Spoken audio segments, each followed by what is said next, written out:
Hello, everyone, and welcome, ladies and gentlemen, шановні пані і панове, дорогі гості. Uh, Thank you very much for being here. My name is Vitaly Chernetsky, or pronounced American style Vitaly Chernetsky, and I'm wearing several hats today, which I'm very pleased to do. The hat's metaphorical, of course. I am vice president and scholarly secretary here at the Shevchenko Scientific Society in the US, the organization that is hosting today's event. It is an independent scholarly association that dates back its history to the founding of the original Shevchenko Scientific Society in Lviv in 1874. It was established after the end of World War II by enthusiastic displaced Ukrainian scholars and has had a very rich history, and we are proud to continue this history. I also am glad here to represent the book series that I edit for Academic Studies Press, the Ukrainian Studies book series for this independent academic publisher based in Boston that has been paying very strong attention to Ukraine and its culture and history, especially in recent years. And it is perhaps doubly appropriate that we're holding this event on the day of the anniversary of the start of Euromaidan 7 years ago in 2013. Our event today showcases a wonderful new book that came out earlier this month in both hardcover and paperback version. This is the book. It is a labor of love for a large team that was involved in it. And we are fortunate to have many, not all, but quite many members of this team with us here today to talk about this book. It is a bilingual edition that gathers together innovative early poetry by one of the greatest modernist poets in my personal estimation, and certainly one of Ukraine's most fascinating poets, Mykola Bazhan. And because it is a bilingual edition, it, I hope, will very much serve to make others discover and appreciate the great work of this outstanding poet and also the efforts of the team that brought this book to us. So I'm glad first to introduce our first member of the team who will be speaking, who is Lev Fridman. Lev is one of the co-editors of the volume. His family roots trace back to Ukraine, but he was born in Russia and then came to the US at a young age. He's based in New York City. In his day job, he's a speech-language pathologist, but he also is a literary translator himself, and his work has appeared recently in the Odessa Review and in publications by the wonderful poetry press, the Ugly Duckling Press. Lev, the floor is yours. I just want to thank you and thank everybody so much, and it just makes us so happy to see everybody safe, sane, and sound here today. I would like to welcome you all to our virtual gathering hosted by an institution which Vitaly just described, which has in its own right welcomed me and welcomed us. And as this us grew and grew in number and eventually arrived with quite a piece of luggage in hand, this one right here, the Shevchenko Society opened its doors and lent us its support. I want to tell you all how we got here. This is ultimately a case of momentum deferred, something like thunder inevitably arriving after the lightning that birthed. The sounds you will hear today and texts you will see are the products of sparks of inspiration and exercises of experimentation and freedom. that took place almost a century ago. They're products of human journeys that each participant in the project, and this is only a fraction of the participants, and I hope some are watching, human journeys in the project that has taken with Bazhan's work. The inception for some of our members was in the last 2 years after being mobilized by Oksana and myself, or maybe their colleagues. For others, much longer and much more winding roads. For one participant in particular, George Grabovich, from whom you will hear later on, this labor of love began more than 50 years ago. In 1970, he was instrumental in an attempt from Harvard to give Bazhan deserved recognition via the Nobel Prize, one that Bazhan could do nothing but humbly decline. And we are here exactly 50 years later, again engaging humbly in an act of recognition and reconciliation, an attempt to restore balance and bring light to what was, to refer to the title, hidden away, but often in plain sight, as it so sadly was, and as we know too well, by the machine in which it was born. I stand by the conceit that this book was inevitable because I literally could not avoid it. That this book is necessary, that it is now done because each participant and the community which supported them, the size of which I have difficulty comprehending, honestly, believed that Mykola Bazhan deserved more recognition, that we as a global community, readers, writers, students of history, people, that we could do better than what had been done, and especially so what had not been done up until now. I was born in Moscow. I did not grow up with Ukrainian, nor was it ever taught to me. The branch of my family was Ukrainian Jews for a very long time, but my generation was robbed of that language and much else by the forces that we know too well. The first time I really encountered Ukrainian was with my accidental discovery of a site of Mykola Bazhan, which to my disdain was also a discovery for many who have spoken the language since childhood and were ensconced in the culture and the history.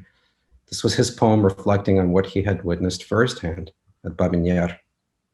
This work was little known in Ukrainian, nearly virtually unknown in the West, even more so.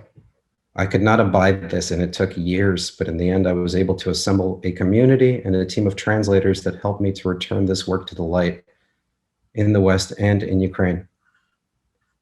The book before you is dedicated to much earlier material produced by a much younger Bazhan, but the effort that produced this book was rooted in the same thing, the potentiality born of the discovery of beauty, both of writing and the human that produced it turned kinetic by the drive to share it.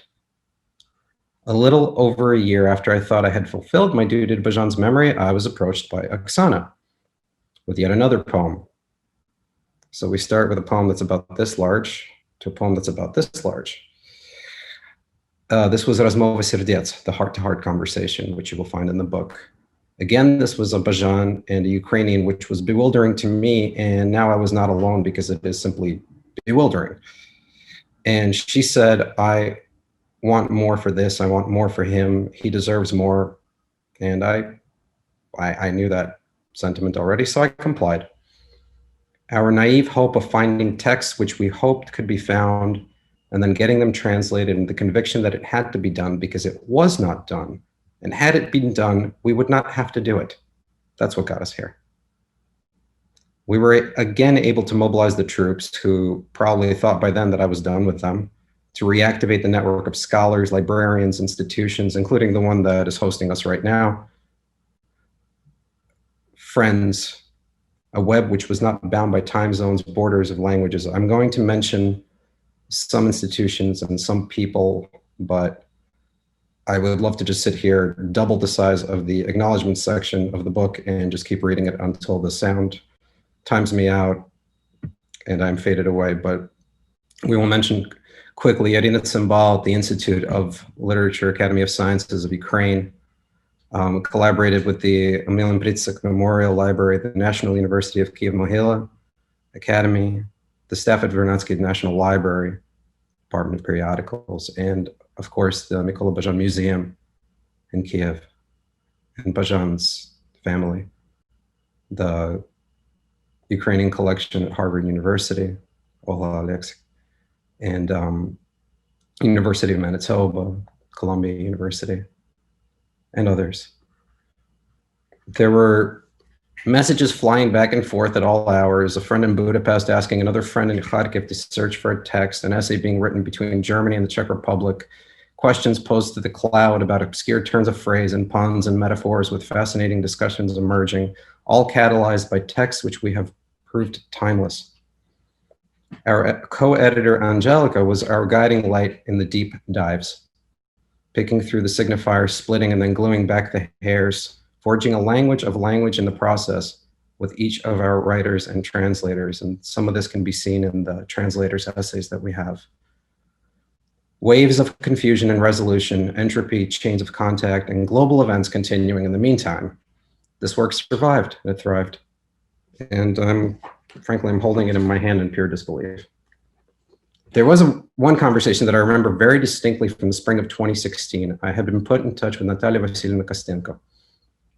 I had called her at home after countless phone calls and with countless help in finding the person whom I had wanted to talk to at that time, who had written the book on Bazhan. So we talked. I wanted to know what he was like, why he did what he did, and why people did not know. We talked, and she used one phrase that is etched somewhere behind my eyes at this point. He was vulnerable, woundable, but free inside. This humanity and empathy coupled with freedom of thought and of expression in an environment which was antithetical to both. With this book in my hands 4 years later, I finally understand what she meant. Thank you. Thank you very much, Lev, for your moving and a really inspiring introduction. I'm now pleased to give the floor next to the author of the critical introduction that is included in the book, Dr. Halyna Babak. She holds a PhD from Charles University in Prague, and she's now a postdoctoral fellow at New Europe College in Bucharest, Romania. Halyna, please. Please unmute yourself. Yeah, hello to everybody. Thank you, Vitaly. Thank you, Lev. And I'm very happy to be the part of this project. I wanted to thank to every of you who participated in this book, who helped me with the introduction, because some people I'm meeting for the first time, but we had communication before. And especially I wanted to thank to Lev and Oksana, with whom I cooperated very closely and who found me actually suddenly. So I'm very happy that indeed we have this copy, and I hope to hold it in my hands very soon. First I would say that the publication of this book is a great event, not only for the English-speaking world, but for Ukrainian literature also, because it's one more opportunity to rethink not only Bazhan's works, but the complexity of the whole Ukrainian culture of the 1920s.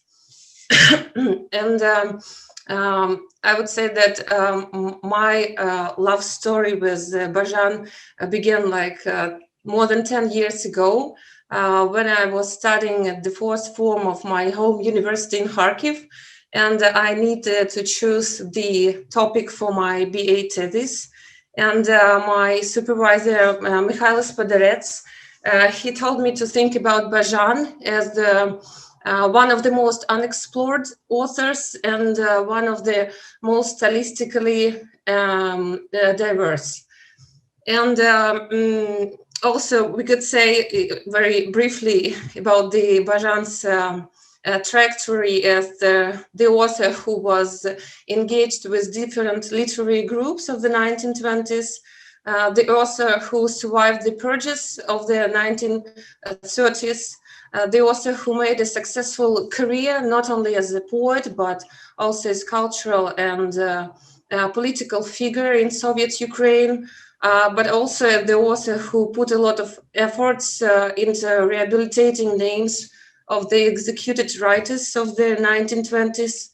And the author who indeed didn't lose his literary talent. So when I started to think about the most capacious way of talking about his early lyrics, I tried to answer the question why he is still interesting, or why he may be interesting both for common reader and for scholars. And I formulated it to myself with the metaphor of abstractivity that appears through his poetry and literary life, but also, I must say, through his human life. The early Bazhan is a very sophisticated poet with a very sophisticated language. So that's why he's very interesting. He's very interesting to think about. So in my introduction, I wanted to show this sophistication that was given not only by the time he lived in, but also by his own understanding of the necessity of creation of a new language to talk about the modernity. A new language which could help to invent the new, I would say, literary tradition, on the one hand, deeply rooted in national context, but on another, on the same time, that appeal to the universalist categories. This dichotomy he indicated by himself in the Зустріч на перехресній станції in 1927, where he wrote, I love the Zabrovsky's Gate and the Dnieperstan. But at the same time, now our culture will have the culture of proletariat and the culture of building a socialist society. Here I would like to quote, to give a quotation from another poet, from T.S. Eliot, who in his famous essay, The Metaphysical Poets, from 1921, concludes that poets in our civilization, as it exists as present, must be difficult.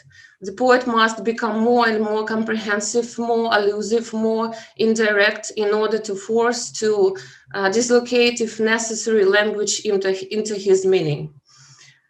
So this gives me actually the clue how to talk and how to think about Bazhan's early lyrics. So early Bazhan is the author of 3 poetry collections. Let me name them: is the 17th Petrol, the Sculptured Shadow, and the Edifices, but also the author of such masterpieces as Heart-to-Heart Conversation, Hoffman's Night, Goethe and Uman, and the unfinished poem Blind Bards. All of them, they shows the development of him as a poet from, I would say, avant-garde strategies to metaphysical and philosophical poetry. And here I would like to repeat it once again. Here we see the desire to create a difficult and sophisticated language that gives the new vision of the thing. A short example is, for example, from his poem, The Blind Bards, that reveals this strategy. So he intentionally, a sophisticated language of the poem comprised of professional jargon and archaic dialects is not used by the author in order to imitate forgotten or even non-existing languages.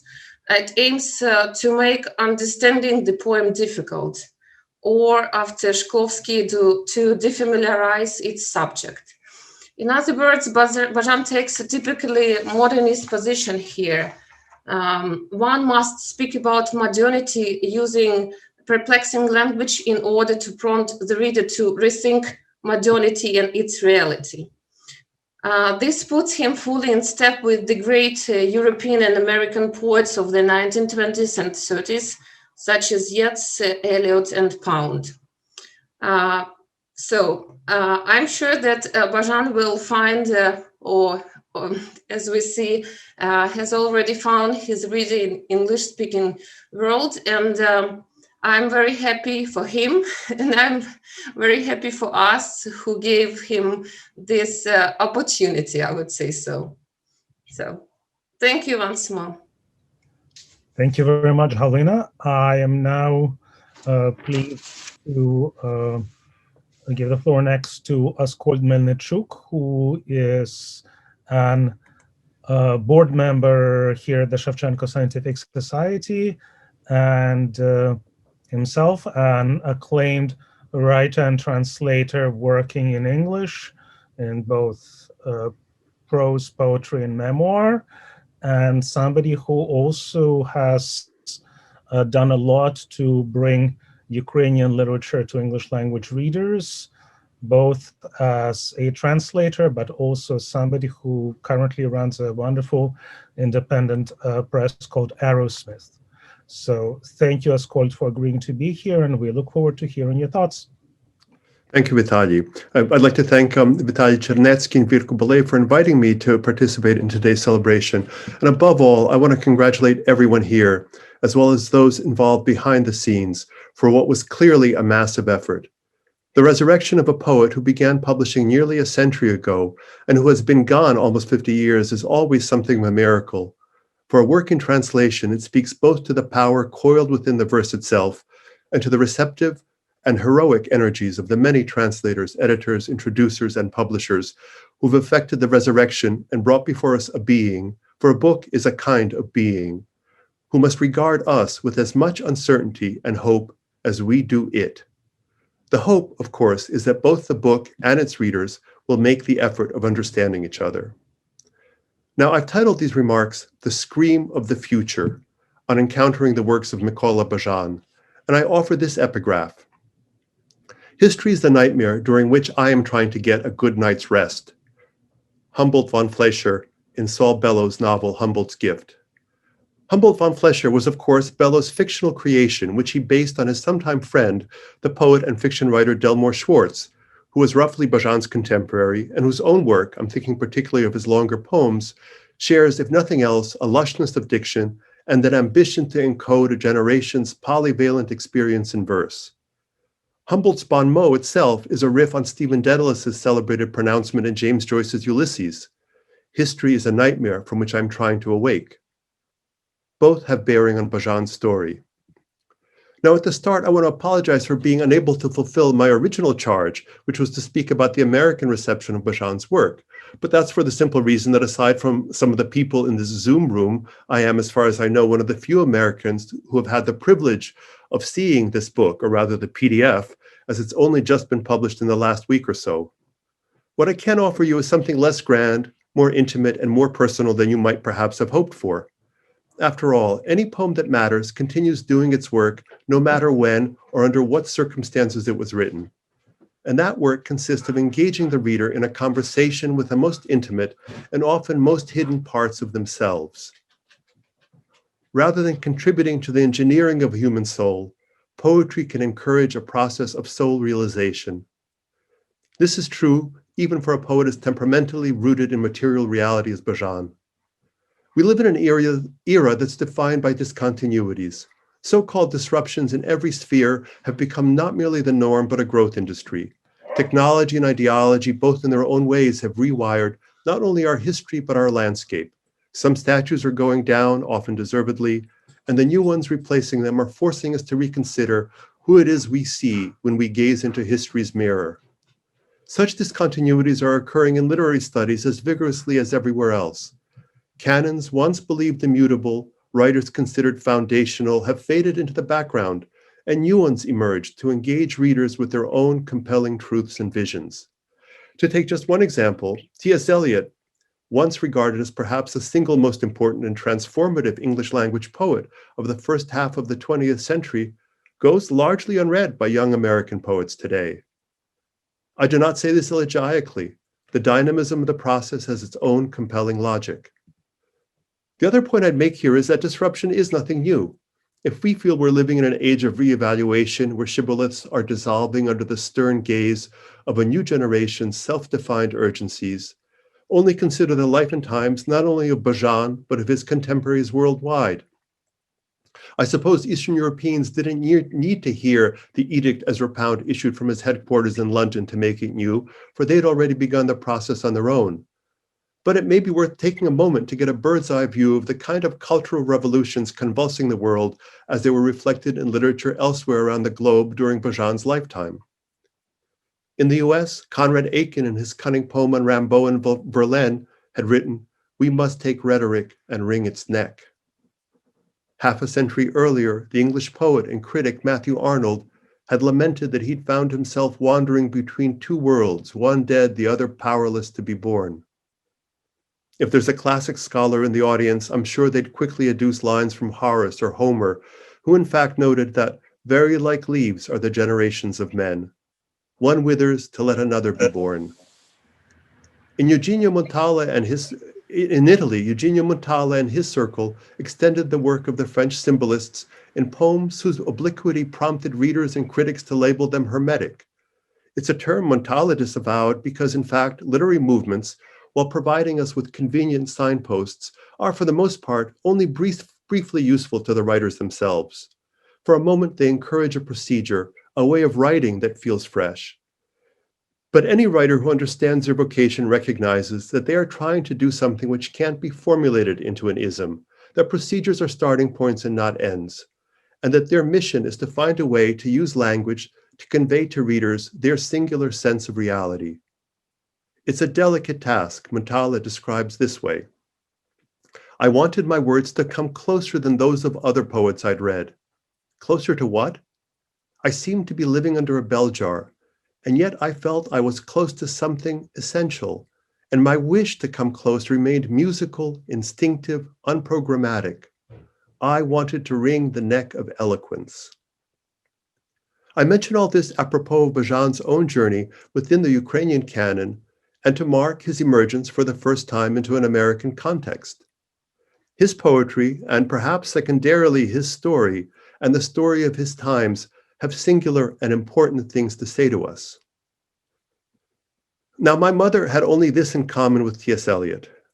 Both insisted that one should read prefaces and introductions only as postscripts, following one's encounter with the work itself.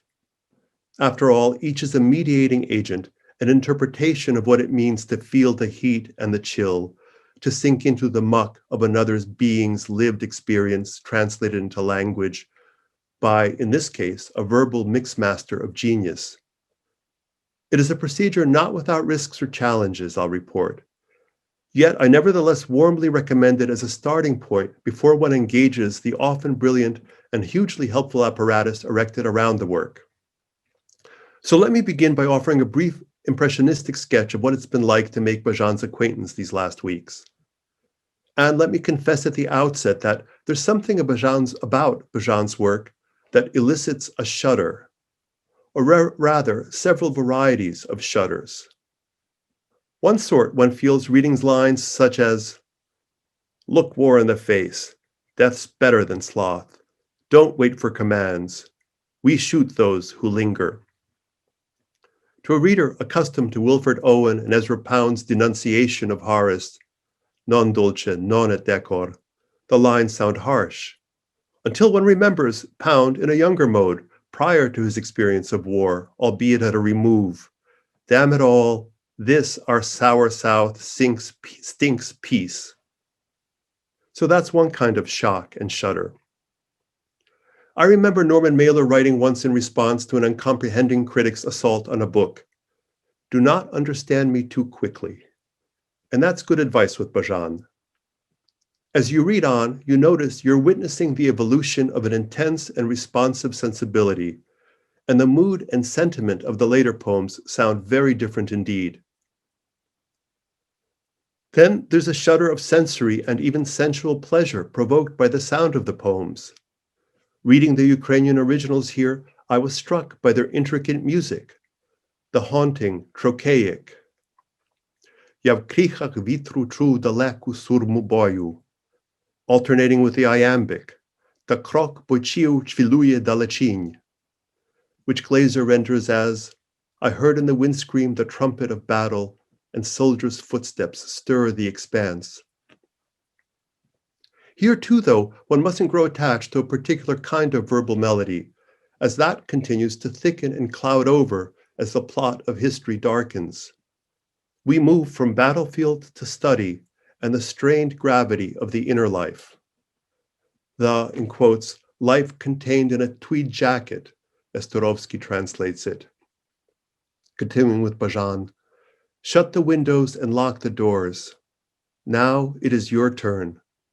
The dry hysterics of the quill convulse on paper in silence, a ruthless, heartless game of chess between the heart and the word.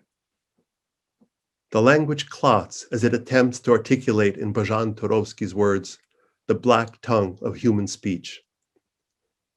Then there is the fascinating question of the different approaches taken by the various gifted translators here. Amelia Glaser, for instance, mentions privileging the role of imagery in her translations, while also striving where possible to introduce alliteration, internal and end rhymes, along with iambic meter. Whereas in his translator's note, Seán Monagle notes that he and his co-translator Anzhelika Khyzhnya aimed to suggest, if we could, not fully convey the oral and visual richness of the language and imagery. There's so much more to say.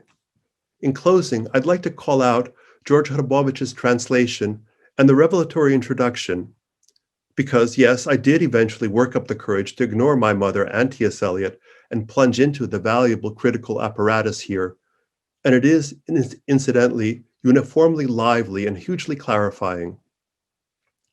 Slipchi, which Hrabovich translates as Blind Bards, is a poem of great force and intensity, violent, meditative, bleak, rambunctious, and bewildering, at least on the first couple of readings. What does one make of a simile such as this? Like the lifeless water of werewolves. Or, and our wells grow like trumpets in a land of Haidamach thickets. Not to worry. Quoting Bazhan, do these roads ever lead the blind and the faithful to the promised land?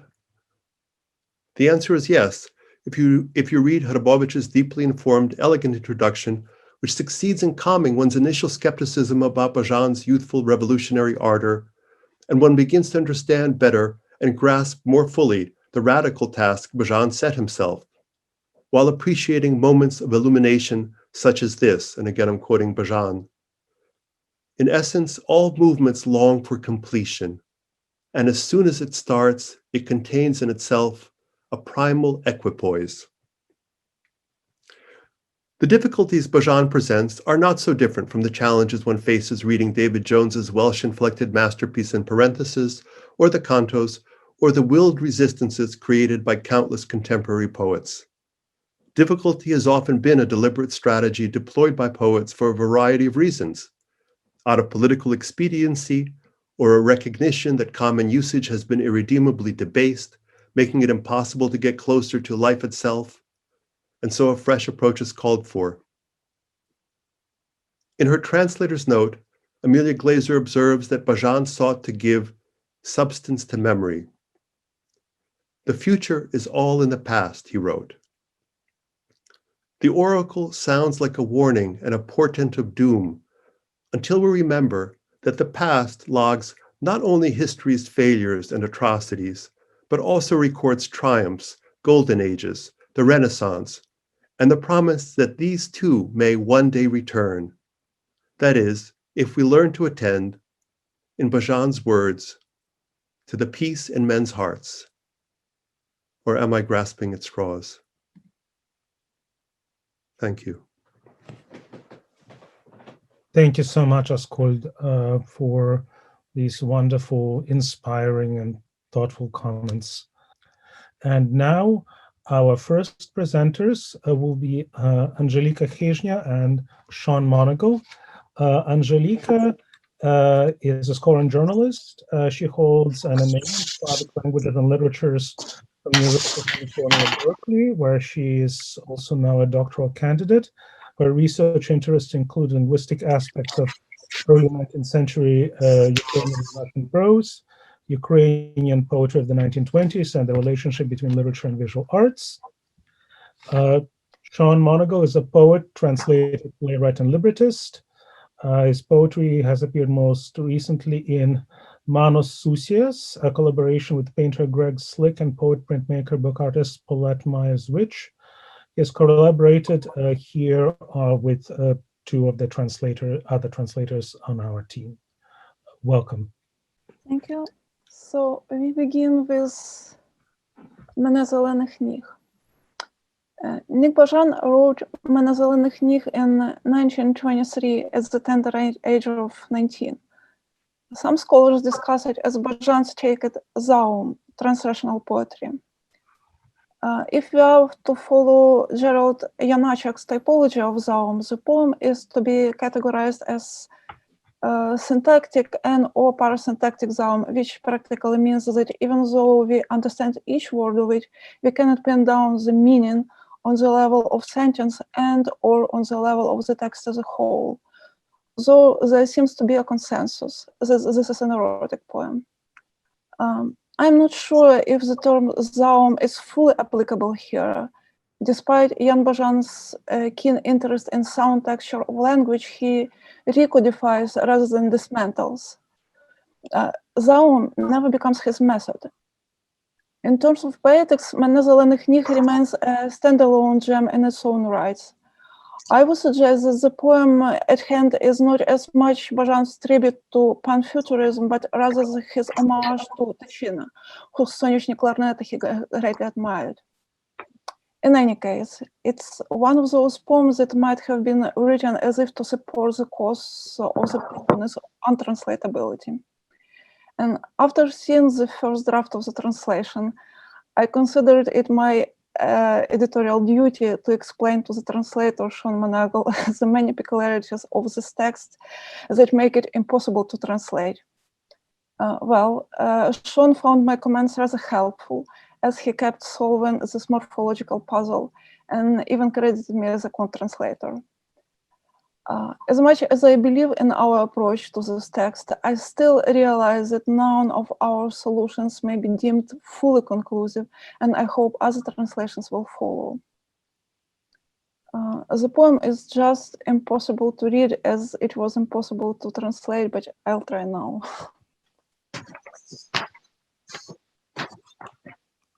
Мене зелених ніг, тіл, тюль, люля, хміль. О, хто зазирає ввечері на зорі, в хвиль сльотну толь.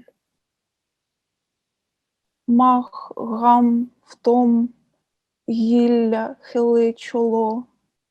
Лягай, гаї лагун, на килим, легінь, лон. Около, локон лих, голих ніг і мхів твоїх.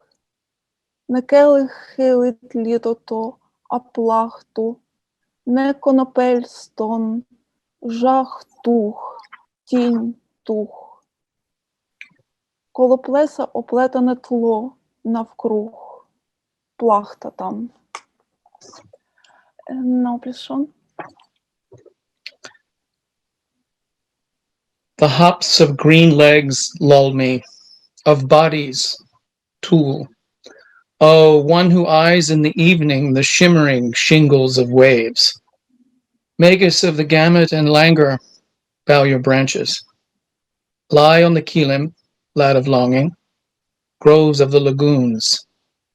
Oh, circle, locks of sorrows, there you are on bare legs, on bare mosses.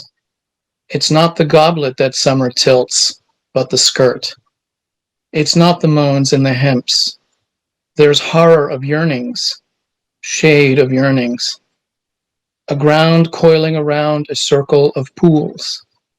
There, a skirt.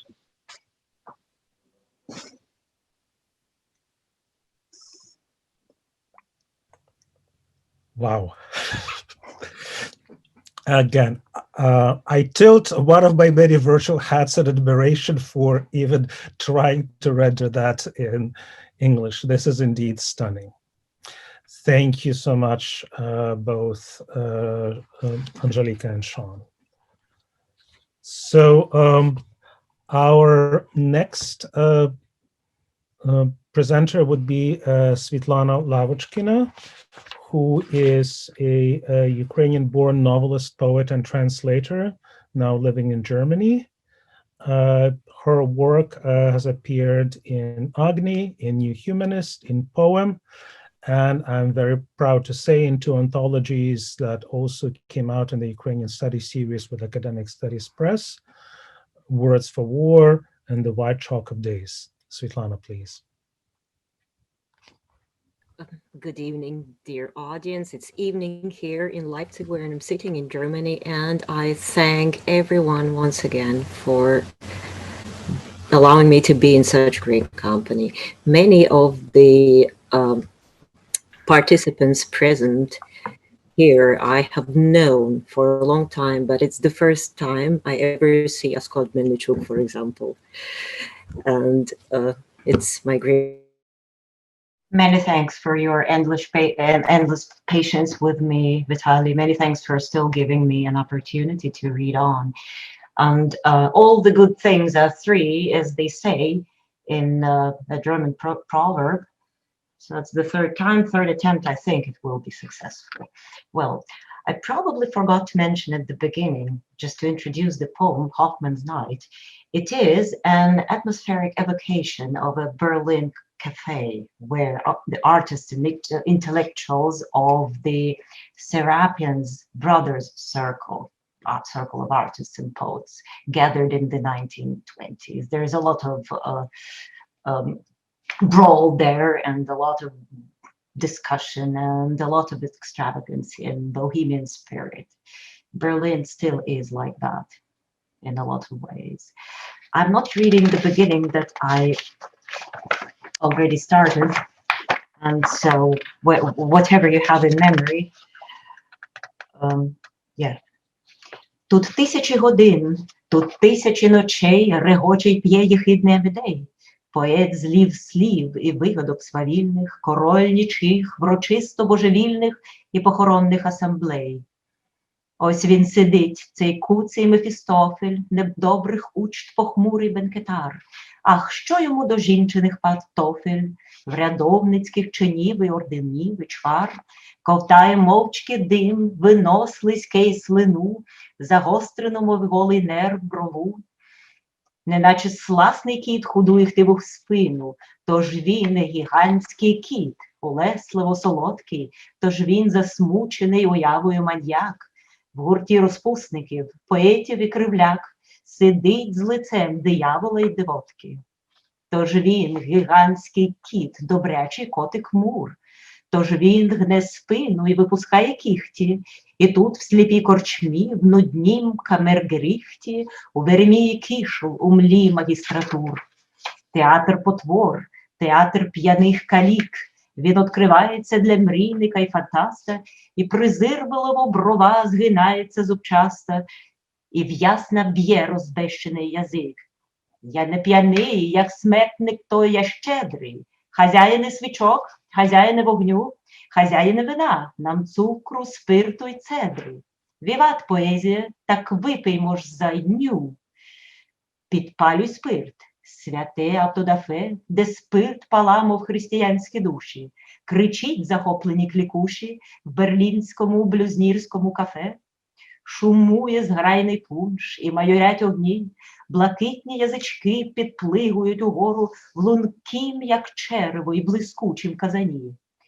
Панове пуншу Теодору, натхнення й істина в вині, іначе ватра тайних інквізицій, холодна заграва гарячого вина. Так що ж, черпаймо з казана, з товстого казана пекельної водиці, парують і шумлять отруйні пугарі, і вогники стоять, як пальці сяйні й сині, а над людьми кружляють угорі і ліри в тьмі, і дим, і тіні. Розплившися, пливуть в його уяві хворі червоні ліхтарі зашарених облич. рушає карнавал фантасмагорії, лютують блискавки страшної тишини, роти провалюють, розтягши губи лезом, і котячи слова по кручах фрази везом, неначе в прірву круглі валуни. Встає огонь, я стовп, встає, як стовп гармидер, як стовп і стогін над старим столом. І я в смерті ще раз хитровидер кипучу ніч з натхненням і вином. Кладу на плечі ніч кипучу, як хрест ганьби, як чорний слуп, і труп свій власний бідний труп, мов некрофіл, гвалтую мучу.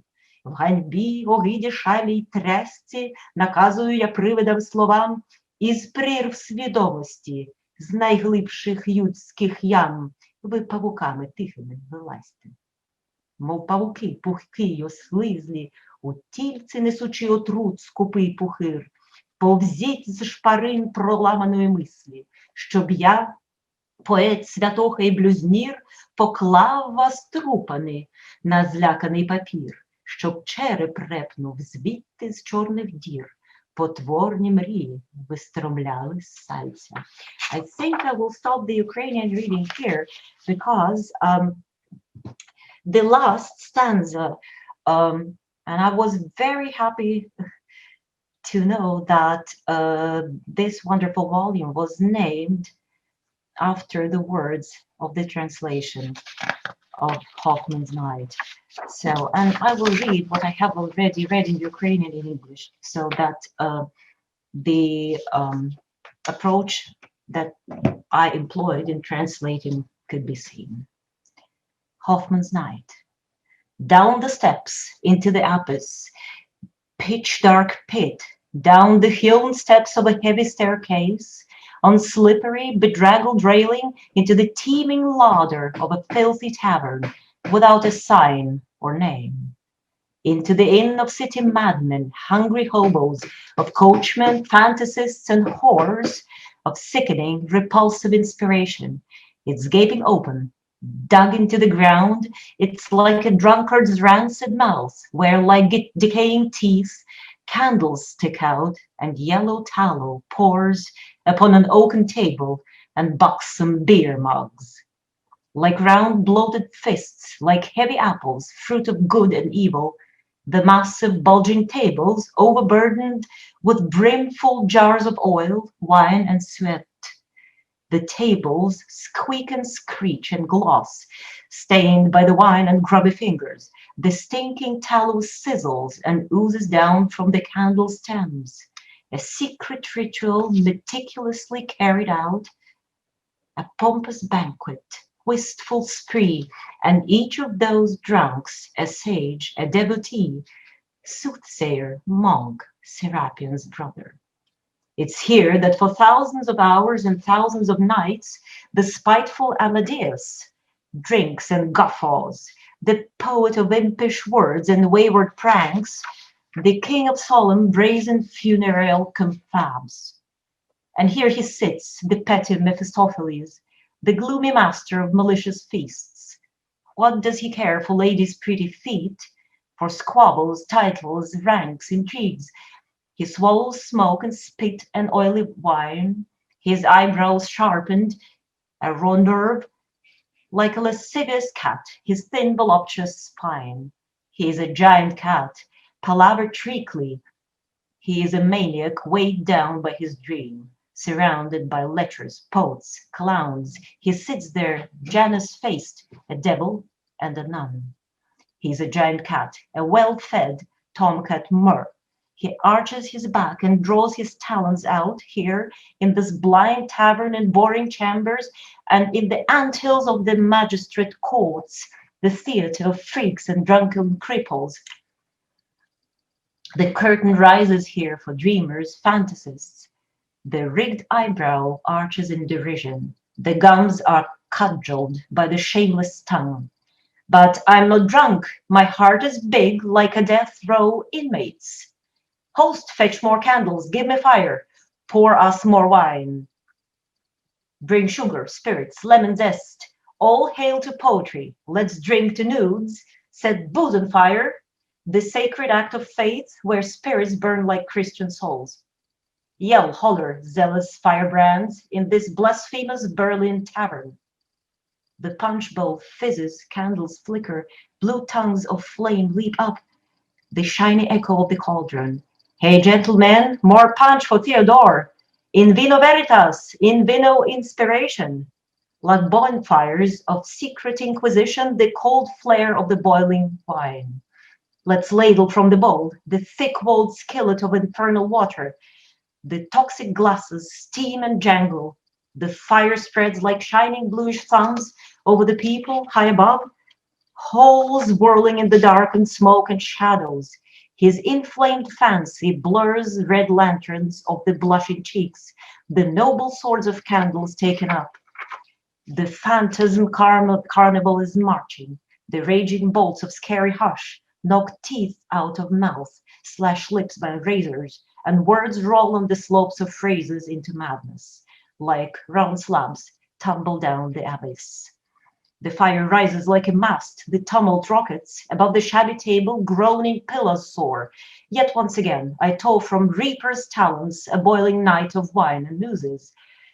I load the boiling night upon my back like a disgraceful cross, a pitch-black beam, and in a necromaniac bout I rape and torture my own corpse. Disgrace, repulsion, madness, fever, I order the word ghost to creep out from the deepest manhole, like quiet spiders of the hidden soul. Thank you very much. Thank you very much, Svetlana.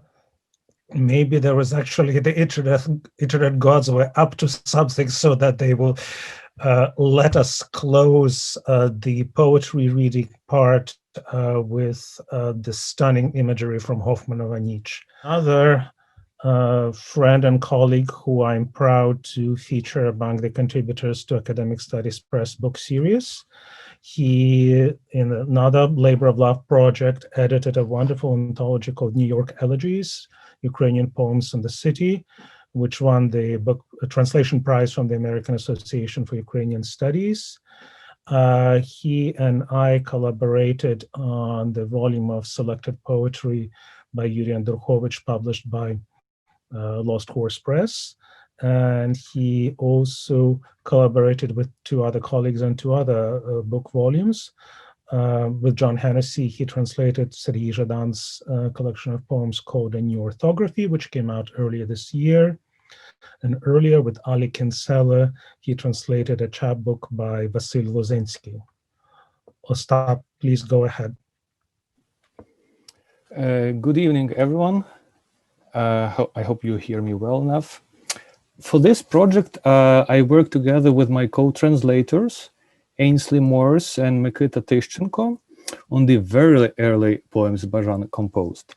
Unfortunately, Ainsley and Mikita were not able to join us today, but Lev kindly agreed to read our English translation, whereas I'll do the Ukrainian original, so we have two different voices. The poem I'm going to read now is called Cirque, or Circus in English, and it was written in 1924.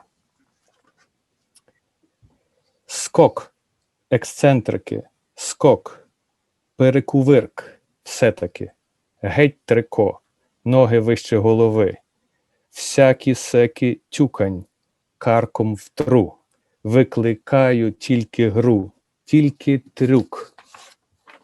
З смерковим какаду, в трик-трак прийду, без брюк, а так, це гра, це трюк, не тік, а так.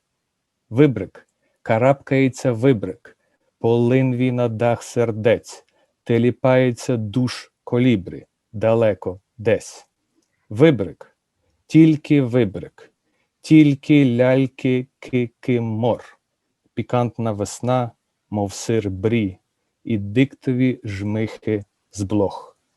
Підтюпцем, гоп-са-са, серце лицаря, дзенькоти ляпаса, скоками, шпіцами, гикати, окати.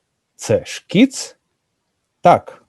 Впики голих фей, блощицею брика матюк, розкручений очкур галіфе, сальто мортале, трюк. Картатим скакуном захрюкаю на скумлеві шпальти. Тільки трюк, тільки сальто. Гикавка капкою кука в феєрверк. Смерк, крапка, як дика мука. Далі смерть. Гіп, ляк, мук, душ. Стек, цвях, сміх, пик. Джаз, зойк, спрах, кульш. Ніч, блідь, блим, зик. Гіп, сторч, канкан душ. Випнутих душ кікапу. Смерч, смій, сій сміх. На лошачий скуйовджений круп. Сонця цяцький цькуй, вгору втік хвіст. Я цибатий цвіркун сонячної кувиркної гри. Зойк, стій пропелер, махаон дум. Ой, пне крізь пельку лякливий какаду. Душу шкереберть, серце ніцічирк. Це цирк, там смерть. Thank you.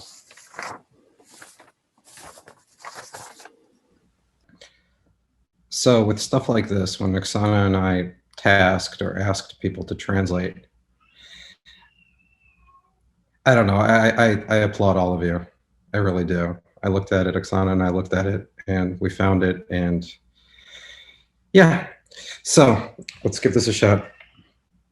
Circus. Jump, acrobats, jump. Upside down in any way, to hell with our tights, heels above our heads. Any milly billy boo-rah, my neck will handle it. I declare it's just a game, just a trick.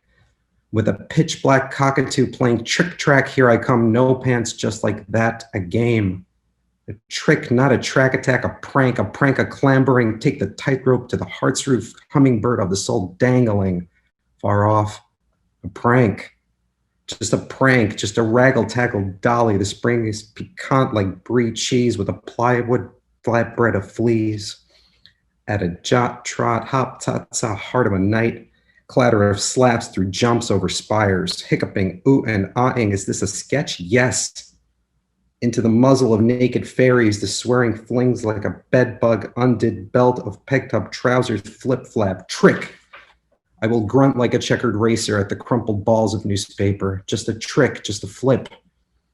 A hiccup, cuckoos, drop by drop, into a firework, dusk, full stop. Like a painful torment, further, death.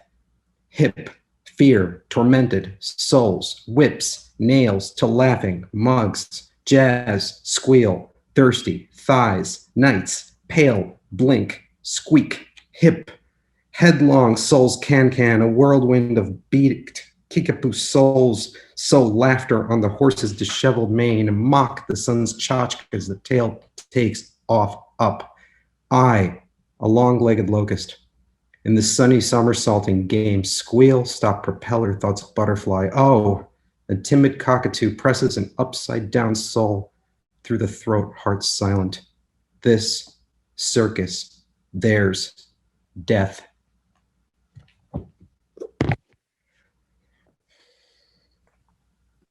Thank you so much, Ostap and Lev. Absolutely stunning achievement. Okay, so let us proceed then next with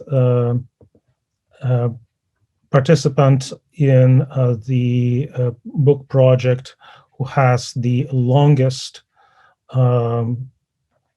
history of engagement with the legacy of Mykola Bazhan, with a colleague whom I'm proud to call a friend, Professor Grigory Hrabovich, past president and current vice president of the Shevchenko Scientific Society, Dmytro Chizhevsky, professor of Ukrainian literature at Harvard University. His many accomplishments in bringing Ukrainian literature and culture to the world will take a very long time to enumerate. So I will encourage everyone to try to find out more on themselves.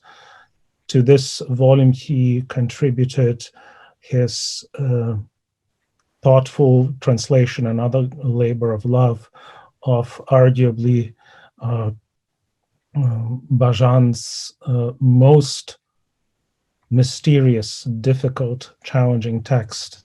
And this is the long poem Slipci, Blind Bards. And George also wrote a wonderful and thoughtful introductory essay accompanying the poem. So, George, if you could please go ahead. Please unmute yourself. Thank you. I'll just say a few words by way of introduction. It's a pleasure to be here in this company of young people who have picked up the baton in this estafeta and are producing a very valuable contribution to Ukrainian studies and, of course, to the broader understanding of Ukrainian poetry. Its accessibility in the English-speaking world. Yes, I've been at it for a while, and the work that I've translated here is pretty long. It's just short of 1,200 lines, 1190 altogether. The first part is slightly shorter than the second. I never thought I would do it. When I first read it, it was available in this little thin volume of Bazhan's Slipci with an introduction by Bogdan Krautsiu. If I can share my screen, I will bring it up. And it is, well, that's all right. It's not essential. What I wanted to do is to just note that in 1969, when this book appeared, it was preceded by a month or so, a couple of months, with the publication of these two parts in the journal Socialist. And it was our first, for the readership of that journal, which was an essential component for understanding Ukrainian culture. It was a revelation to see that the Bazhan that we did not know. And Slipci was a kind of a centerpiece here. And as Lev mentioned, and I do mention in the at the end of the translator's essay, that I contributed my part by speaking with Omelan Pritsak and his quixotic gesture to propose Bazhan for the Nobel Prize in Literature. That year it was given to Solzhenitsyn, who of course was much better known and was translated. Bazhan was not translated, now he is. But what I wanted to do is to speak to the poem, that is to say, to read from the poem. Askold was very kind in referring to it and using it as an example of the mind-boggling complexity of Bazhan's poetics, of his work. What I wanted to do is to go to the end of the poem, because to read the whole with all the amount that we have available to us, hour and a half would barely do perhaps part one, let alone the whole of it in one language. I wanted to focus on the end of the poem, where in part two there is a kind of ongoing dialogue between the young adept, the one who is initiated, the blind bard who is initiated into the company of bards in the course of the first part. And in the second part, you see him in action, as we have in the poem. He is going out to beg, not to duel. The notion of the poet or the bard, the blind Kobzar, as a carrier of the national memory, as a carrier of the word with which to do battle. He is out there also to beg. It is a kind of inversion of roles. He is the lowest of the low, and his liminality is always at the center of the poem. What I wanted to do is to look at, and in the first part, the initiation concludes with a kind of a grotesque orgy of lecherous gluttony. Lecherous because they're continually referring to women as well as to the mounds of food that are being offered them. It is a kind of a debunking of the bards, if you will, but only on the surface. Deep inside, it is a kind of new discovery of their complex importance as a kind of a chthonic archetypal presence in Ukrainian collective life. The second part is largely contained or largely composed of a dialogue between the young and the old, the young adept who has now become one of the bards, and an old man who presumably was part of that group that induced him or that brought him into the guild. Maybe not, but in any case, between the two of them, there's a long ongoing discussion.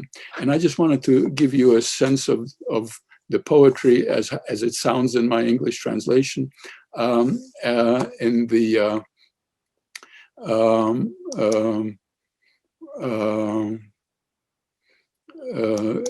at the end here.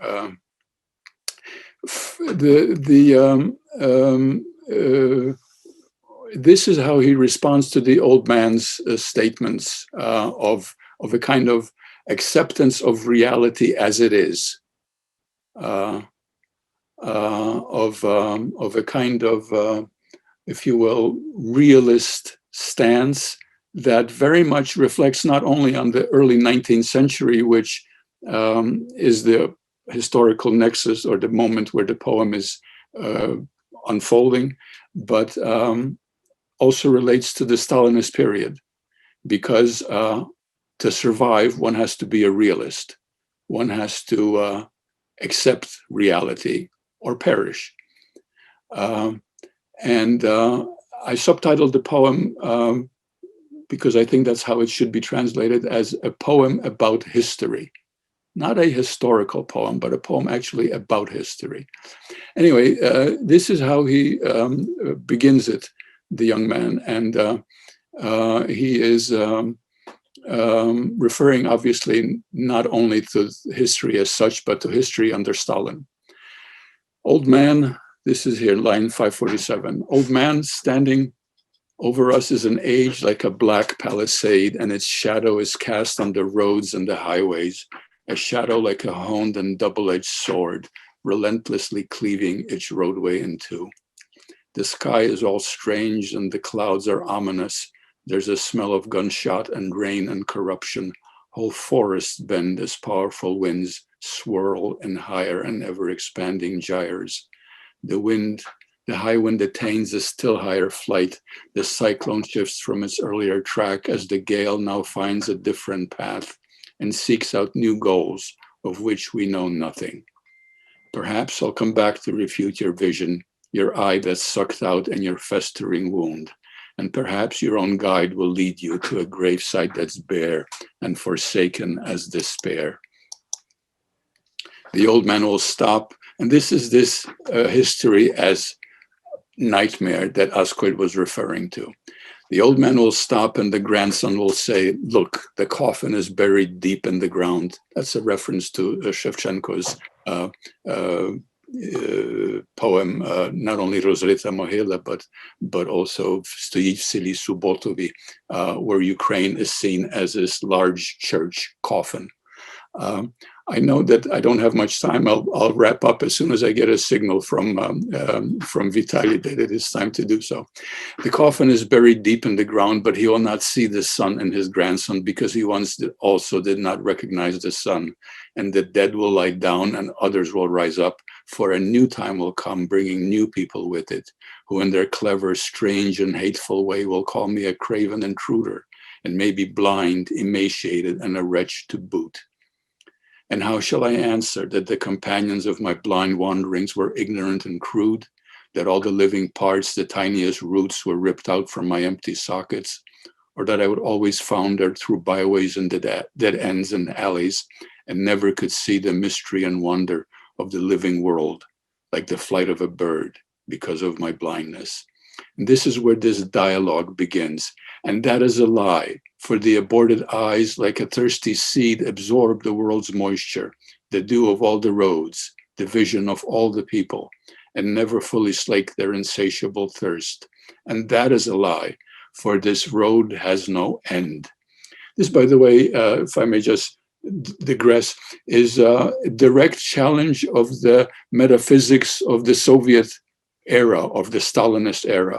They have reached the final utopia, that the end is here, the end of history, as it were. But he is putting it differently. For this road has no end. There is no final future. And then this question of what is it that we are doing, not just the blind bards, but any poet in any society, what is his task? Or do we all just blindly pass on by, oblivious to the fear that we cannot see? Fear of this world. How can one not see you, not hear you, when one listens to the roads that stretch out before me? Do you just pass me by? Do you just skirt my tracks? Or am I to lie in the road, mute and prostrate, and rot in the swamp of a blinded heart? The old man, let me just very quickly try to conclude this, because these are or perhaps in the blind heart, the earth wanders dark and castrated, or perhaps the graves are cradles of the living in which a live infant struggles in its fear. Or maybe, you devil, the future is all in the past. Or maybe, God damn you, for now it's forever, all ears being deaf, all hearing now lost. It's the scream of the future that's entombed in the graves. That our past just go crazy, were all of them deaf or go blind, fall asleep? Can only he who is blind be the one who is blessed, with no one remaining to decipher his writings, to read the graves or to die in the storms? Let's go, old man, the devil take you, let's go. The blind bards are dying on their proud Savur hilltop, or is it in spasms and in ditches? And his answer, the old man's, you'll die like a dog, like a banished stranger. Put an end, you holy fool, to this monstrous game. Why are you sitting here? Get up and get going. And I'll die right here in my own bazaar. And this is where they part company. The young man goes off. He was swaying and stumbling, falling and walking. And stumbling again, he would fall into ruts and large stinking puddles just to get up once more, even ever further and further, fainter and fainter, until the sound of his walk disappeared altogether. And the old man spoke up, overcoming the silence. Get up, guide. Come, get yourself here. Strange specters are roaming around the bazaar. Vague smells and memories and shadows appear. But they're waiting for us in the market roadhouse in the quiet and warmth of that welcoming inn. Let me allow myself to give a quick finale of the ending in Ukrainian, because you can see the strength and the nuance of Bazhan's original. As the ending lines here. Chitał stawał, spotykał się i szł. Zaszportował, padał u грузні сугроби, ведучі баюри, і зводив się знов, все далі і далі, все тихше і тихше, і ущухло глухе шарудіння ходи. І озвався старий, тишину перемігши, вставай, поводирю, а йди-но сюди. Блукають базаром примари непевні, пахощі, спогади і тіні самі. Чекають на нас у базарній харчевні, у тихій і теплій, веселій корчмі. Послухай мене, нерозумний нетяго, послухай, дитино, старого сліпця. Людині дано найутішніше благо, вслухатися в людські спокійні серця. Ходім, поводирю. Before giving up the floor, let me just say that the strength of Bazhan's poem is that it really is not unfinished. It is, in principle, not the full 3 or 4 parts that he was certainly contemplating as he was writing it, and in fact alludes to that continuation in the poem. But he prevents himself from finishing it in the mode of the kind of Stalinist synthesis that would have been implicitly imposed on it. He never did that. He leaves it to breathe precisely in this dialogic nature. Thank you for your attention. Дякую дуже. Thank you so much, Professor Hrabovich. And we will continue now with Irina Shuvalova. Irina is a recent PhD from the Slavonic department at the University of Cambridge. She herself is also a wonderful Ukrainian language poet, and in the contemporary Ukrainian poetry series by Lost Horse Press, which I've already mentioned earlier when introducing Ostap, she co-translated with Olena Jennings a book of her own poetry in Ukrainian titled A Prayer to Empty Wells, and a new book by Irina in Ukrainian was just published in Ukraine by Видавництво Старого Лева called Камінь сад ліс. Irina, please. Hello, everyone. Thanks very much for the introduction, Vitaly, and it's a great pleasure to be here in such a lovely company tonight. I say tonight because I'm also in Europe at the moment. I must begin by saying that my input into this project was rather modest, especially compared to the huge amount of work done by some other translators.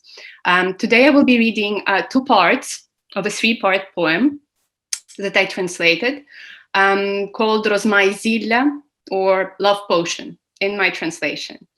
And this is a slightly different Bazhan than the one we just heard today, although we already heard several Bazhans, arguably. So this is one of those poems that are somewhat better known in Ukraine and arguably a bit more accessible to a broader readership. This is not the sort of half-futurist Bazhan delighting in wordplay. However, I would argue that this Bazhan is no less wild and wonderful, just in a different way. So here he is looking into the Baroque tradition. He is looking into folk tradition. I would say that this version of Baroque that he presents here is the romantic version, so also looking through that prism. But arguably what he does with those Baroque traditional images is something akin to what Dario Argento does in Suspiria with the story of a boarding school happening. So he adds a bit more neon, a bit more horror, I dare say. And so I would argue that despite a traditional appearance, because this is a poem where Bazhan works differently with form, he's not deconstructing. He actually is working with regular meter, with quite elaborate rhyming schemes. And yet I would say that he remains, in a sense, just as subversive as he is in some of his more experimental poems. I would suggest looking at what is happening with agency in these poems, who has agency and how, and generally what this little, in a sense, pastiche of Baroque imagery turns into under his skillful pen. So I will read parts 2 and 3, each of them in Ukrainian first, and then I will follow with my English translation. I must say that I did something risque, in my opinion, in English. I did attempt to maintain meter and rhyme, which normally I wouldn't dare do, but let's see what happens. So part 2. Опівночі земля застогоніла, і силует їздця відбився у ріці. Спинився нагло кінь, повисла піна біла, насадженім сріблом коштовнім ремінці. Кінь замордований, та постать міцнотіла, уперті ж хилиться на шитім сідельці. Козак стиска міцніш гаптовані удила, свої порепані натрудженій руці, немов кривий танець нічних, хмільних потвор, заплівсь у витворний, вигадливий узор, над лісом підвелись дівочі співи кличні. Зійшов з коня козак і заблудився у млі, де в дивній тишині проходять по землі мовчазні тіні, мляві і величні. Arguably, there is even a little bit of Gogol in there. At midnight came the sound of hurried hoofs approaching. The river briefly caught the rider's silhouette. The horse abruptly stopped and stood, its round haunches and heaving sides all glistening with sweat. Its handsome rider turned his head, intently watching for something hiding in the dark ahead. Dismounting, with his hand he gripped the reins beset with gems and silver, marked with careful notching. The girl's enticing voice came calling from the cups. The writhing, twisting words were interlaced like ropes, like the distorted limbs of monstrous nighttime dances. The Cossack left his horse and stepped into the mist, where great lethargic shapes in silence coexist, and slowly walk the earth and sigh and yield no answers. And part 3. Кінчається ночей вільготних половіння, і круглих зор достиг багатий урожай. В чарованих гаях ти, дівчино, чекай собі ядерного і чистого насіння. Мов келих пінявий пролялось через край ярких, жаждивих снів солодке шумовиння. Роздерла на грудях намист своїх плетіння і гостю странному докинула розмай.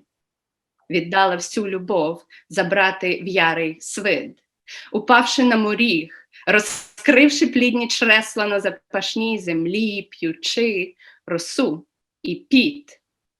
А потім підвелась, пішла, і їй услід покірлива луна, мов марний дар понесла, прощальний тихий клич і дальній стук копит. The nights are nearly ripe and ready for the taking. Go to the sacred grove and gather while you wait the heavy, luscious fruit, the finest seed of fate. Take in these precious gifts to quench your eager aching. The longing from the dreams remained when she wakened. A bubbling chalice spilled when she prepared her brew.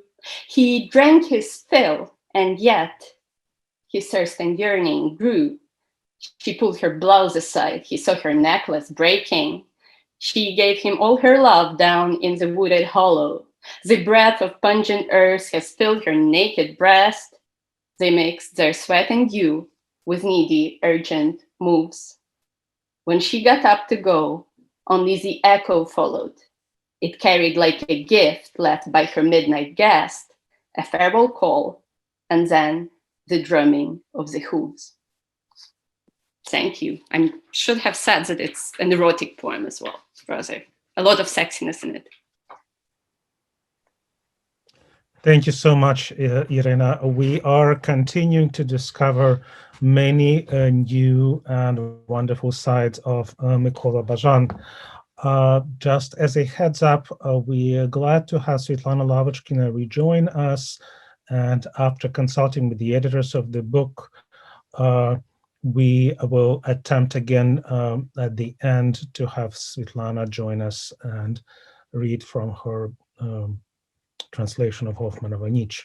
Now I would like to introduce our next speaker, one of the translators in the volume, Roman Turovsky.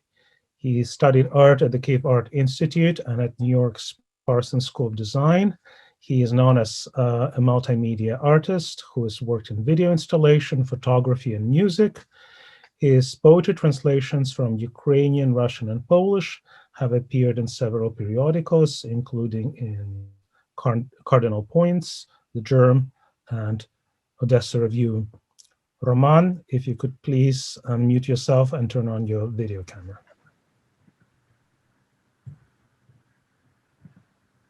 Hello, everyone.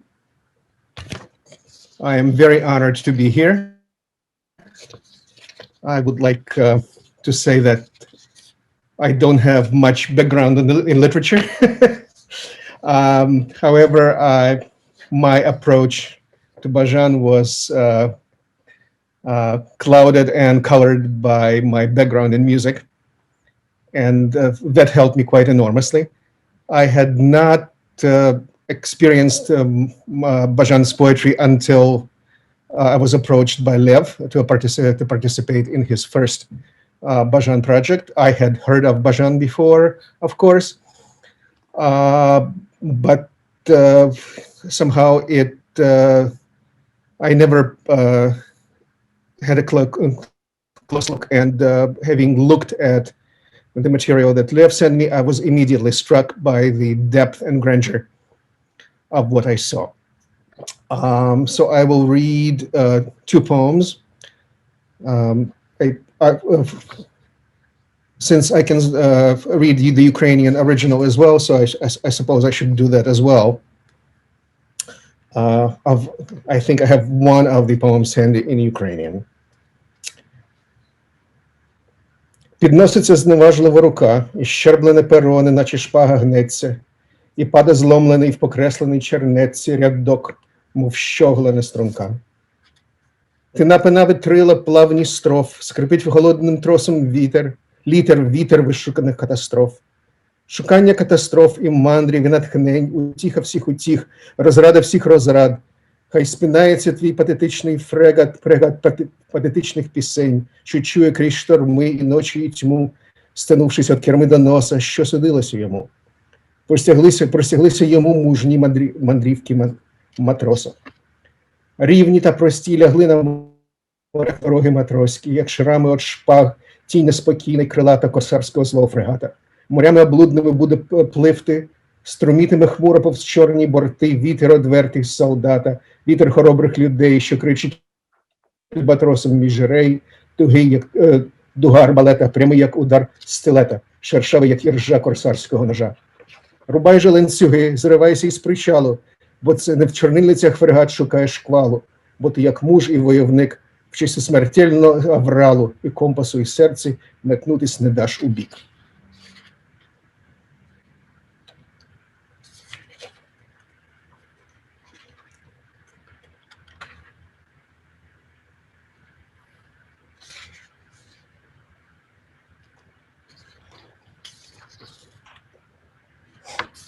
The hand is raised. One second. The hand is raised, and the chipped quill bends like a spade. The line falls apart in the crossouts of a rough draft, like a misaligned mast. You fill smooth sails with floating strophes. The wind screeches in the cold tow rope of letters, the wind of expletive catastrophes. The quest for catastrophes and journeys and inspirations, delight of all delights and pleasure of all pleasures. Let your wretched frigates stall, frigate of wretched songs heard through the storms, the nights, the darkness, making the ship shudder from stem to stern. What befell her sent her on mariners' masculine journeys. Smooth and simple, the sailor's pathways stretch along like scars made by spades. The winged and unquiet shadow of the sinister courser frigate will sail the treacherous seas. The clear martial winds will blow darkly along the black boards, the wind of birth, the wind that screams like an albatross between the masts. Taut as a bow of crossbow, straight like a dagger's stab, coarse like rust on courser's knife. cut the chains, break the moorings, because it is not in the inkwell where the frigate seeks its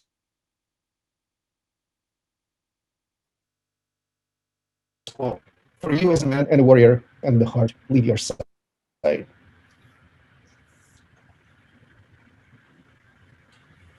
We had minor difficulties with Roman's internet connection, but we still very much appreciate the beautiful imagery and sound of Nichny Reis, which is one of my favorite poems by Bazhan. Thank you. Yeah, please go ahead. Yeah, I don't have the Ukrainian version handy, so I will go straight to the English one of the poem Моєму другові, to my friend. Shut the windows and lock the doors. Now it is your turn. The dry hysterics of the quill convulse on paper in silence. A ruthless, heartless game of chase between the heart and the word, and the manic pulse of agonies fill the quill's chimeric twists. Shut the windows and lock the doors. Now it is your turn. The dry hysterics of the quill convulse on paper in silence. A ruthless, heartless game of chase between the heart and the word, and the manic pulse of agonies fills the quill's chimeric twists. So, as a poetic gastronome, you take no notice how the year grows. You notate in your hysterical delight the squalid rhymes, the heart's rotten pulp. In fact, you try in vain to find an abyss in a flat word, while glorifying also a mediocre love and a small heart and life contained in a gray tweed jacket. You've gotten lost in the dark, in the pale dusk of empty alleyways of yearning, the vague horizons that are round and away like ripples on water. And so the blood will flow past the heart, and this chilled and crooked smile will not come off the blue lips. And, my beloved and powerless friend, your black horizon will tie itself into the gruesome noose of suicide. The miserly, rancid-blooded sorrow will drown your pen's nib, when in the taverns, surrounded by whores, you sit in search of truth and good. You have gotten lost in the pale dusk, in the empty side streets of yearning. The faint horizons float around and away like ripples on water. Thank you. Thank you very much, Roman. What vivid imagery. I mean, Bazhan never seeks to, ceases to amaze me with the imagery he creates for his texts. I have to apologize for having skipped in our order one of the co-editors of the volume and also one of the contributing translators, Oksana Rosenblum. So I'm inviting her to speak next. Oksana is a Ukrainian-born art historian and translator, currently living in New York City. She studied cultural anthropology at the National University of Kyiv-Mohyla Academy, Jewish studies at the Oxford Center for Hebrew and Jewish Studies, and Jewish visual art at the Jewish Theological Seminary in New York City. Oksana's projects have included visual research for newly created museums of Jewish history in Warsaw and Moscow. Her poetry translations from Ukrainian have appeared in Halyna Review and the National Translation Month. Oksana, please go ahead. Thank you very much, Vitaly. Can you hear me? Yes. I'm praying to all internet gods right now. So first of all, thank you so much, my co-editors, Lev and Anzhelika. It has been such a pleasure to work with you, and all the translators for all this massive effort. This has really been an unforgettable journey. So my input into this book in terms of translation is one of Bazhan's longer poems, Rozmowa Serdec, heart-to-heart conversation, which was first published in 1928 as part of the collection Budivli, or Edifices. And it's a really quite a phantasmagoric and dreamlike journey that Bazhan takes through his internal world, starting from his apartment and then going, to different places, meeting his shadow, if you want to think in terms of Jungian psychology. And there are a lot of historical references here specifically to the 19th century and early 20th century as well. So I think I'll ask Irina first to read the Ukrainian. We are just reading the first part of the poem. Please. Thank you, Оксано. Розмова сердець. Труський, як лихоманка, дощ. Осіння ніч, їдка та чорна, і б'ється на квадратах площ людина, тінь її потворна. Ідуть вони, спокійні, вдвох, плекають впевненість глибоку, що десь дано їм аркушик підлог, де вільно ставити крапки сухого кроку, і не боятися крапок над власним «і», писать собі, читать собі свій вирок, в брудний конверт брудних квартирок, сховавши свідчення свої. В смердючому, в плескатому конверті заховано слова дрібних тремтінь та мук і «пані вічності», «шановній пані смерті» заадресовано до їхніх власних рук. І так лежать листи, життя малі цидулки, і руситься над площами сльота, і розбігаються в усі кінці провулки, немов рядки предсмертного листа. Я теж іду. І ось уже я вдома, Хрещатик номер 50. І я зупинився. Постать невідома заходить теж сюди і не верта назад. На сходах пахне цвіль і сеча, і купи тьми гниють в кутку, а я несу на утлих плечах, як чадну лампу, голову важку. І серця виссаний кавалок, і тіло втомлене своє, і наді мною дім встає, мов божевільний катафалок. На нього мовчки і без руху кладеться поверхів труна, і гостро колиться на скалки тишина, струмком тонким снується біля вуха. Всі двері замкнено, опущено фіранки, у скриню запхнуто злигодну тишу й мир. І на шнурку метляється пухир, налитої ріденьким світлом склянки. По сходах щойно хтось пройшов, бо чую судорожний подих і шамотню широких підошов, і як шуршить об стінку одяг, якийсь підпилий шалапут, бо для відвідин пізно доста. І раптом ворухнувся, ожив холодний кут, і вийшла звідти темна постать. І бачу я туманний обрис тільця, що з закутка ступило наперед, і через тільце чорні бильця і ржавий сходів парапет. Heart-to-heart conversation. The rain comes burning down on an acid autumn night like black pitch.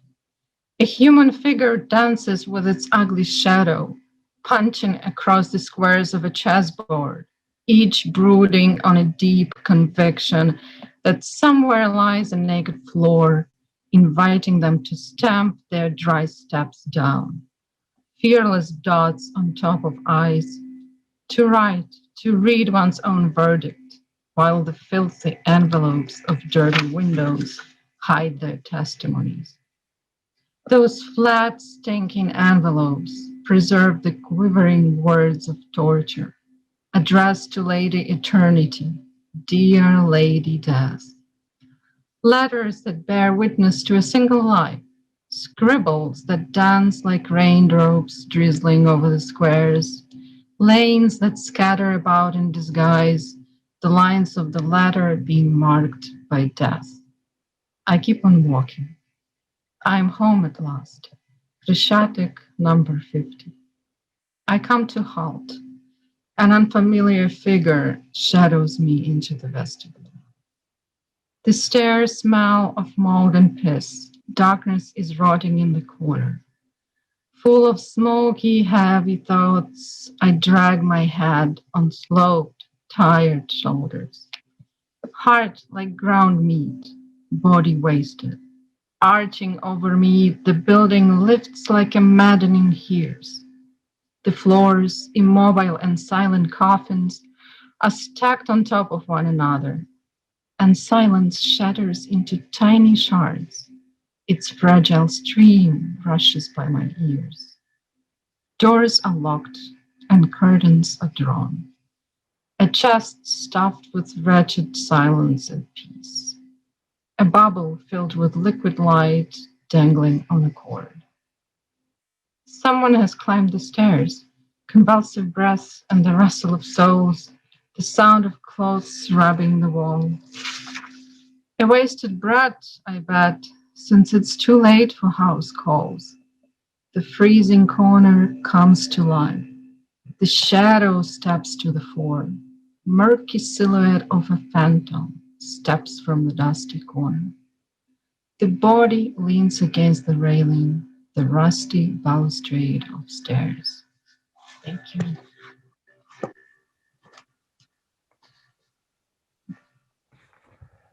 Thank you very much, Oksana and Irina.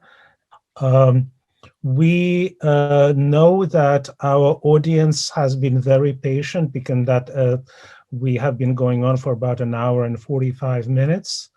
If the fellow panelists and the audience members still have a little bit of energy left, I propose that we have about 10 to 15 minutes maximum for questions before we wrap up today's event. So those of you in the audience, could you please use the Q&A function? This is the one of the buttons at the bottom of the Zoom, and pose your questions there. In the meantime, while the audience members are thinking about it, do we have any questions to each other from among the panel members? My personal question would be, what was arguably, I mean, we have such diversity of different Bazhans here.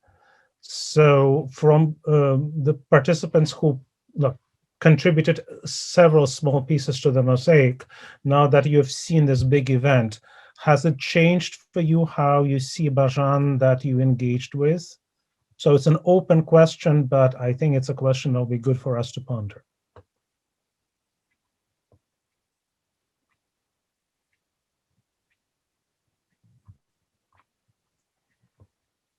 I, for example, the circus poem to me has completely upended. So I'm trying to just to reconcile circus, Hoffman's Night, and Blind Bards, as well as the wonderful erotic sonnets that Irina translated. So this is just an amazing richness that has not reached the wider audience yet, especially internationally, and now it has. So I think, again, the team should absolutely be congratulated. And a reminder, the book is out. It's officially out as of November 3rd.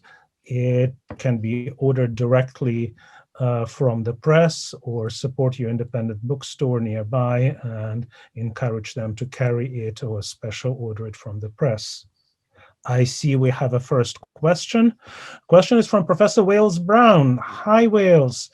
How is Bazhan's Ukrainian language different from that of other writers? After hearing just one or two lines, could you say, oh, that must be Bazhan? I think this is an excellent question indeed. Do we have a brave soul who wants to tackle this? Okay, Svetlana, please go ahead. Well, I will venture to answer. I think that Bazhan is unmistakable, right? I would probably recognize his poetry, well, as a reader, from any other. It is this bold imagery, and it is his absolute lack of fear in abusing words, in creating images hitherto unknown, unseen. Well, his poetry is like an untamed stallion, yeah, that you have to really hold in place. Like as a translator, as a reader, it is a different fun.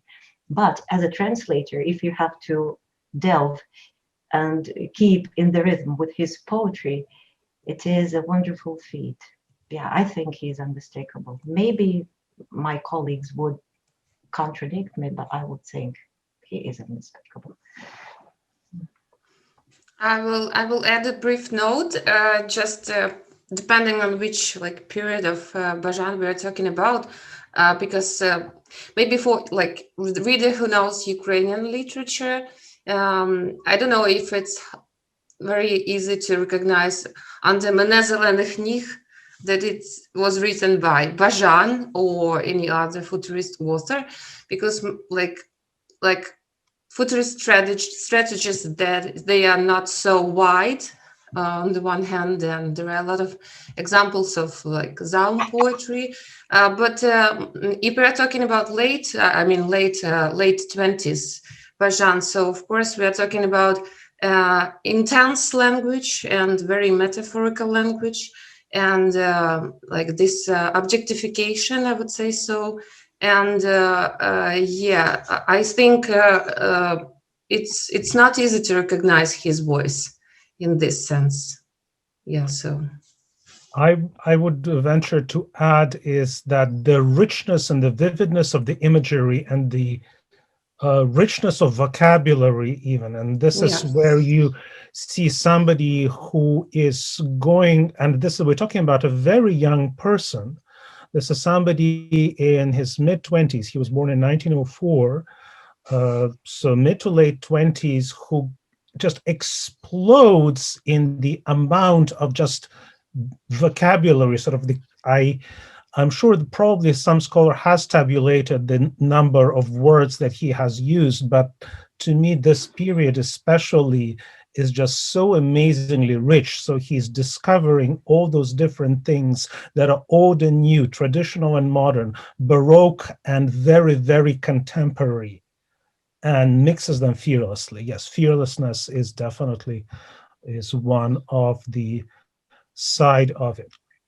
Yeah, I would add that he has probably the biggest volume vocabulary among other authors of the time. And also there is a formula that is used as usual. Bazhan – це людина енциклопедичних знань.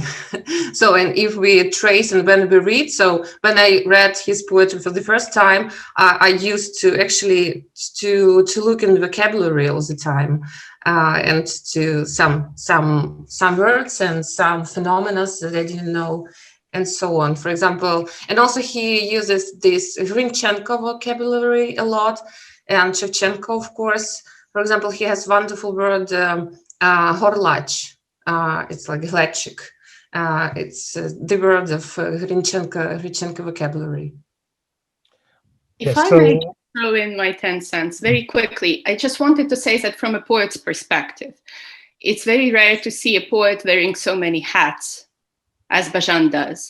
And for me, it was very interesting to kind of listen to this many Bazhans, as we said today, and think what echoes we could possibly trace in today's Ukrainian poetry of those many Bazhans. And I'm not saying that that's definitely the echo directly of Bazhan. However, it's very rare for one person to be doing all those things in the language, within the poetic language, that later on, directly or indirectly, make different kinds of poetry possible. And I think that's for me sort of the magic of Bazhan, those many, many hats he wears, at this stage at least.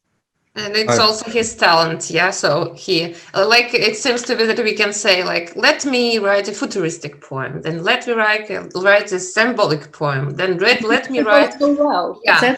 That's quite admirable. And he's successful in everything actually he did. If I may say so, what struck me particularly about Bazhan is his complete lack of and liberty from sentimentality, and which is basically is present in much poetry in Eastern Slavic languages, but his complete absence of sentimentality was absolutely revolutionary. If I may add something, there's another elephant that's missing from the reading today that would have put yet another layer on there, and that would be Ghetto-Woman. You know, the Ghetto and Newman. Once you put Yiddish in there, you know, and once you go back to Bazhan's childhood, where he came from, and the fact that, you know, I remember phone calls to Kiev where they you know, people would tell us that, you know, at the Soviet Party meetings, they used to call him, you know, the great humanist, the humanist. You know, he was definitely recognized back then for what he was doing, and definitely got all sorts of attention, and some of it tortured him, you know, led him to be tortured, you know. So he was definitely recognizable to a variety of forces. But yeah, anyone that wants to read the book and look at the Ghetto Woman, Ghetto in Your Mind, that's a whole other can of worms on top of that, with all sorts of overlays of Hebrew prayers and things that he's seen, that he had another palette on top of that. That's probably, that might not have been exceptionalist considering the milieu, but is probably hard to mistake. Thank you so much, Lev. Professor Hrambovich?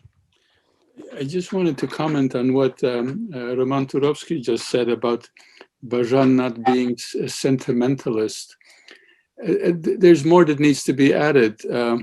He has a way of articulating emotion without being emotionalist or sentimentalist.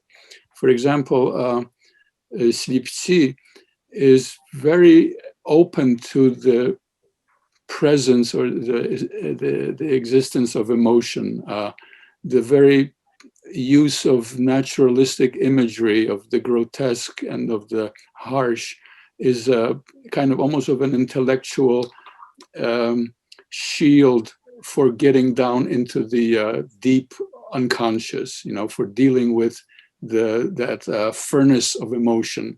That does not mean that he doesn't have it, that he doesn't feel it. And it's remarkable to see how he allows himself to do it and yet not be somehow vitiated or emptied by it.